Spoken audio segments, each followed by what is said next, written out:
Did you know that in the 5th edition Dungeon Master's Guide, there's a section called Success at a Cost and Degrees of Failure? This essentially says that for certain attacks, like when you're in combat, having a pretty rigid kind of DC or armor class to hit is important. But when it comes to certain checks, failing by 1 or 2 could be a success at a cost, which essentially means that your character manages to succeed in the task you're trying to perform, but there is a negative outcome to it as well. And maybe you're trying to interrogate a creature, and you do manage to get the information from them, but they become so frightened that they shout this information out to you. So you do get what you wanted, but there's a negative side to it as well. So this is something that I do tend to use for certain checks as well, is the degrees of failure.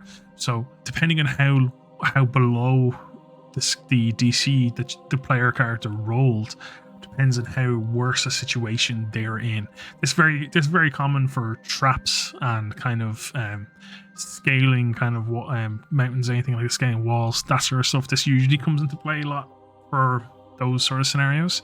But it's very useful for, like, if you've DC of 15 and if you're 5 below the DC, it means you take a bit of extra damage if you fail it. If you're 10 below the DC, so if you roll a 5 or below, then you take, you know what I mean? There might be another repercussion. Not only do you take damage, but you actually rip the rope out of the wall or something like that you're trying to use to climb back up.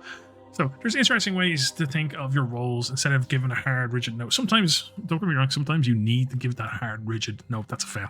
You do not succeed in that task. And I think that's fine.